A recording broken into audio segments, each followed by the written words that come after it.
So I was just rudely interrupted right in the middle of recording my Mayakashi video, which by the way is still coming out later today, but apparently Konami decided that right at this moment, they were going to drop a ban list, and hopefully this is going to be a juicy one, because obviously we just had a KC Cup, and normally right after the KC Cup is when Konami likes to do their big ban list, because they've seen what the meta is, they've seen what tops in the KC Cup, and they base their ban list on that, so hopefully we're going to see a lot of juicy hits on here. It's a lot of the decks that were topping in the KC Cup, which I think the most popular ones were obviously Sprite and Runic, and a lot of branded, so those are three I expect to see on here.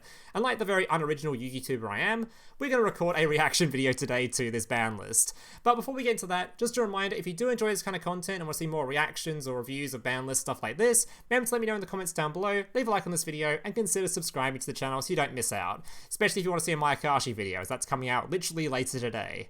Alright, so let's get into this ban list. Hoping for some juicy stuff. I'm expecting to see a lot of Runic stuff, because the Runic, the really cringy Floodgate Runic was still heavily prevalent, which is something they recently hit on a previous ban list, so I'm hoping they're not going to like see that and be like, oh, we didn't touch this enough, so I'm expecting to see a lot of the Floodgatey stuff on here.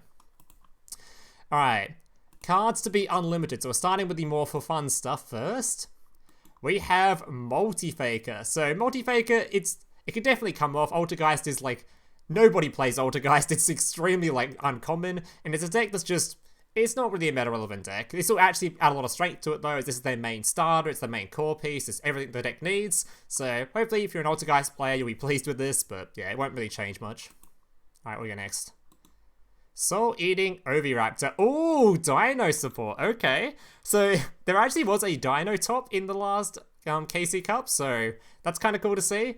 Dinos, I don't think that this is one of their main pieces, but I don't think getting an extra copy of this is going to be like, oh no, top tier Dino is all of a sudden a thing or anything like that. It's just nice sort of support for them, I guess. It won't really change a whole lot. But it's nice to see, because Dino is like, although it's like a tournament topping deck list, and you'll see it in MCSs, you'll see it in KC Cups and stuff, it's not exactly a deck list that's very prevalent on the ladder or anything that deserves to not receive this. Holy shit, that's super Polarization. Oh. Okay, I love to see changes like this, because although Super Polarization is an insane card, I love to see support for going second stuff, because going second, obviously in Yu-Gi-Oh, as all of you guys know, it's very unbalanced. The game is basically going first 99% of the time, with the very occasional going second deck like Numeron or something. So I love to see changes like this. Obviously, it's only going to be more strengthening for things like Branded, which is a little bit weird, considering Branded is already like a top tier deck, but honestly, it's a great change. I like to see anything that helps going second, even if it is mostly focused for a branded deck list at the moment. It will help out other deck lists too. Like I think Heroes can use this, and there's probably a bunch of other fusion decks that could use this. So it's nice to see, I think. It's sort of like a droplet in my opinion. So I like to see more of them. Divine Wind of Miss Valley. Okay, so I haven't played this in Master Duel yet, as the only time I've seen this being played was in combination with Ancient Fairy Dragon or some weird gameplay there, since Ancient Fairy Dragon can search for this and do a bunch of win plays, but I don't really know what this helps. I don't even think, like, Harpies weren't really using this as far as I remember, so was anything playing this actually? We could have a look. I don't think anything was actually playing this. One deck! Symphonic Warrior. Okay, Symphonic Warrior support, Pog. There you go. That's the two people that are going to be excited about that one. Good to see. Alright, moving on. Orcus! Okay, so they got, I'm pretty sure it was Orcus that got a card off the ban list last time, I think, so good to see. Orcus, like I mentioned, I think in the last ban list, it's a deck list which is like, yeah, it's good, it does a lot of cool stuff, but it's pretty similar to how I reviewed the Altergeist. It's nothing too special, so getting unlits on this thing probably doesn't really matter all that much. Yeah, they're all playing it 2 times, so I guess you can play 3 of this now if you like. It's a pretty good deck list though, Orcus in general, since yeah, you'll see there's a bunch of toppings across all of time, so people do like playing this deck list. There's actually a couple during the Duelist Cup, actually, so there you go. Good to see, good to see. Yeah, it won't be anything too spectacular, though, so don't be expecting any any insane changes by this card being released, but it's nice to see it off. Judgment, okay, so this is like, I think Konami, when they initially like unbanned this card, they thought might be more a little bit more prevalent than it was, and then just turned out that nobody used it, literally no one. So they're like, oh, all right, we just might as well unrelease it. Which is, I'm surprised it's not actually released in TCG and OCG as well, because this card, although it's a really powerful card, it's in an archetype that just isn't really all that much. So it's kind of like, okay, really powerful card. Art type doesn't do a whole lot. You might as well just release the card because the art type's still not going to be very good. So good to see. Won't change anything. I don't think even anyone will play Spellbook. I think nobody is actually. Is there any Spellbook tops anywhere? There's a couple, I guess, of people playing it in things like Dogmatica, Runic, I guess. It's a Runic variant, apparently. But yeah. Alright. SPYRAL. So, this is another one of those decks similar to the Orcus, where I think it was on previous ban lists, they're unleashing some SPYRAL cards, which is interesting, because SPYRAL is actually, like, verging on being really, really good. I think you'll see there's a lot of tournament topics with this. Yeah, there's even a top 16 in a MCS, and all these holy shit, there's a lot of Duelist Cup topics, actually. Was this the latest one? It was, actually. Wow. Okay. There's a lot. Yes, like I said, this deck was like verging on being top tier, so I wouldn't be surprised. It might even be on the tier list. I don't even know. It was verging on top tier anyway, so seeing unlimits for SPYRAL is kind of crazy. It's not quite on there yet, but I'm pretty sure after Casey Cup results, maybe it will be. It's a pretty cracked deck list, so it's kind of odd to see unlimits for it. I don't think it really needed anything, any unlimits. Oh shit, this card's 1-1 in OCG and TCG. Are they playing it at 2 currently? They were, so I'm going to play 3 of this now. Yeah, this actually might be a change that I don't think is very merited, considering the deck list is doing completely fine already. But yeah, sure. SPYRAL players will be happy, I guess. Alright, so that's it of the unlimits. So now we're on to the actual hits. Please, give me some good hits. Preferably Runic. I'm kind of sick of that deck.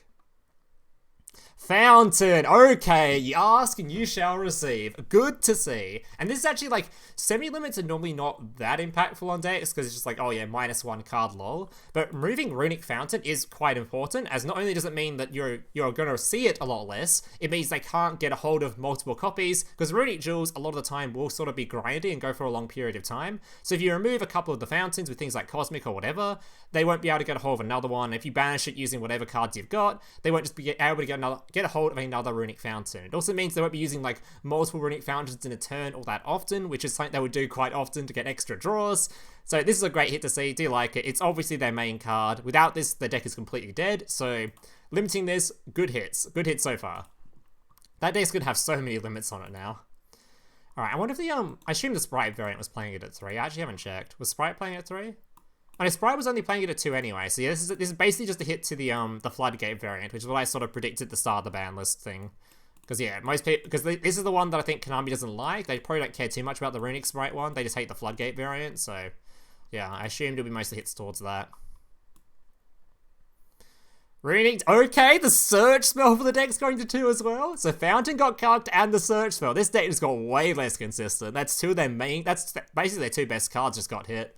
Awesome, good to see. Obviously, this one's just a pure consistency hit. There's not much else to talk about with it. It's just pure consistency. Now, with 1 less Fountain and 1 less search card for Fountain, that's a lot more bricks they're going to be having, which is definitely a good thing. We are kind of sick of Runic. Alright.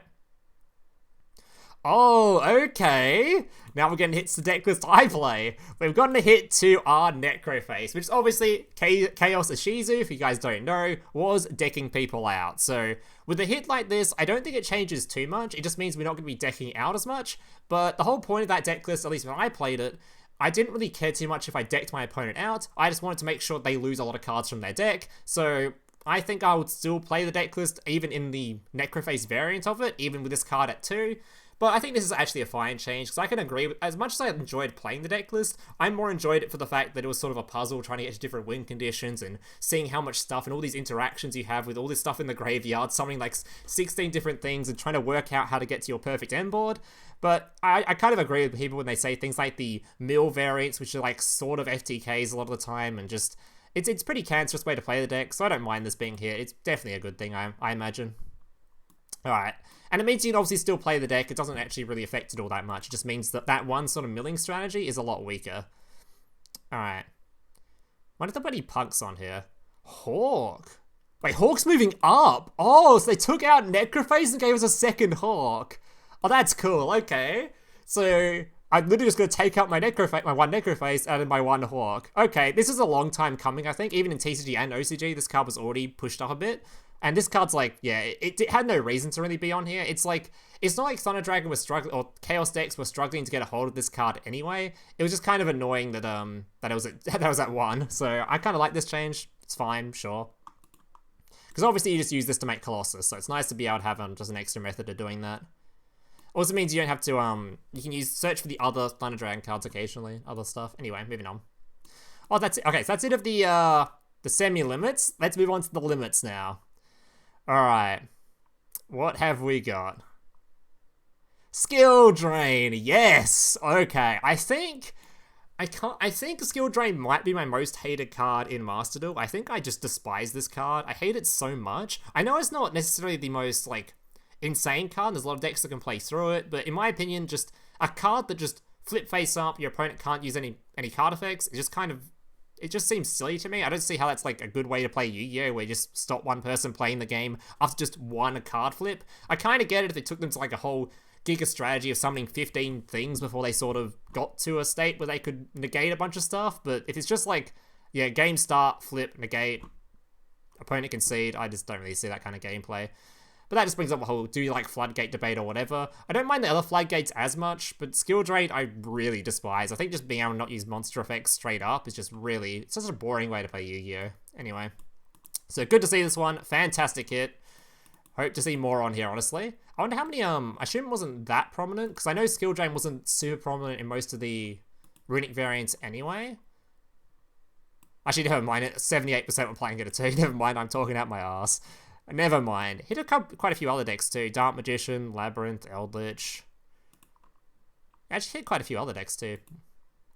But good to see in my opinion. And another hit once again to the more Runic side of things rather than the Sprite Runic. I guess they don't care about Sprite at all on this list by looks of things.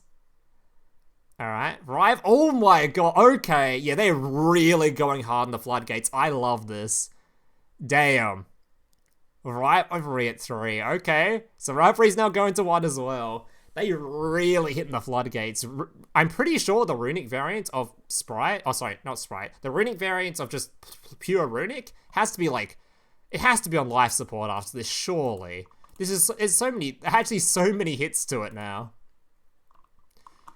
Oh my, I probably click this. I might have gotten some spoilers for future bans there. Sorry guys if I did that. Hope you guys didn't see them if there was any. Anyway, yeah, I'm hoping this will kill off the Floodgate variant of it, because it's very boring, I'll be honest, so good to see. I wonder if there can only be one will be on here or not. Oh my god, Gozen is... Okay, they're really going hard. Was Gozen even in the Runic variant? I don't want to click it, because in case I can't... I was doing some spoilers for some bans, but I guess I'll check at the end. Gozen as well. Holy, that's a lot of bans to Floodgates. Jesus, -3. Wow. I think there's effects. Was I playing this in Marine Cess? I don't really remember. Either way, all my reasoning is sort of the same for these. I just hate all of them, so Floodgates are cringe. But Skill Drain was the most important one in my opinion, because I hate this card. But these are all basically the same sort of shit. Good to see him going. Herald of Orange Lights. This is following the OCG ban list, I think. Oh, and TCG. Yeah, this is very very fine. It's obviously people were playing this in any of the Ishizu deck lists, and it was just a really nasty hand trap to have, especially considering it's technically searchable when you're playing your whatever you call it, your other Herald card that's not your Herald card, your Ava, which isn't banned in this game, so it's fine to put this at 1. It combos with all your Ishizus because they're all fairies, so fine to put this at 1. It's still searchable, so I'd probably still play an Ava and play a copy of this in my Ishizu Chaos deck list and just -2 extra cards and put in something else, who knows. But yeah, this is completely fine. Completely fine. Good to see. Just kind of lining it up with the IRL card game. Alright. Oh, yes. Oh, yes, that feels good. Okay, so they've hit my most hated Floodgate in the game, probably my most hated card, and now they've hit my least favorite deck to play against. Suck a... Don't want to be, actually, don't be too rude on YouTube, might get demonetized, but suck a fat one, you annoying ass archetype. I hated this archetype. So glad this goes to 1. Even after they lost their Floodgate Wind Monster, I still despised this shit. This thing is it's such an annoying card. Just not being allowed to normal summon or your opponent just full combos during your turn is such a frustrating mechanic. I can't think of like something more frustrating in Yu-Gi-Oh! Other than maybe Skill Drain than just having your opponent play during your turn, doing the exact same combo they do during their turn, during your turn. It just annoys the shit out of me. This is a card game it's a turn-based card game. Why are they playing during my turn? So, good stuff. Glad it's hit. Good stuff. Probably won't mean a whole lot, though. I'm pretty sure FLOO would still probably be fine, but yeah, whatever. But where's my forbiddens? Nope, no forbiddens. That's it. I mean, overall, it's a very based update, but where's my forbiddens? Where's my forbiddens so I can make my YouTube thumbnail? All right, well, anyway, that's absolutely a crazy hit. I can't believe about it. They really just don't like the Floodgate version of Runic. That is getting giga hit. Runic Sprite will still be fine, completely fine after this, but the Floodgate variant is hopefully on life support now. Now I can check if they're playing Ghost. Were they playing this card? They were. So yeah, this card's been... Hopefully this will make it so that the Floodgate variant is going to be harder to play at least. I guess they're going to swap it out for some weaker Floodgates like the Double Summon or whatever it's called, other Floodgates in the game. But hopefully this will make things a little bit harder for them. Good to see that the Chaos deck is going to be like adjusted, I guess. It's going to be less mill related. It's going to have a more Thunder Dragon stuff, and we're going to be losing a Herald of Orange Knight, which is completely fine, honestly. It is a little bit annoying for because it's one of the main hand traps in that deck, so I guess you might have to, I don't know, we'll think of something to put in there instead, but yeah, and all these unlimits are all really based. I quite like all of them, other than the Spiral, because I think Spiral was already really good deck list anyway. It really didn't need this, so I'm not really sure why this is on here. But all these other ones are fantastic. I like Sewer Polarization on here, and these two are just sort of rogue archetypes anyway. Alright guys, that's going to do it for my sort of ban list reaction. Hope you guys enjoyed it. If you did, leave a like, subscribe, all that kind of stuff. And let me know down below your thoughts on the ban list. Am I completely wrong? Do you guys want to see some more hits to something in particular? Do you guys, I don't know, want to see something unlimited? Let me know your thoughts down below. And yeah, thank you guys for watching. Hope to see you in the next one. Laters.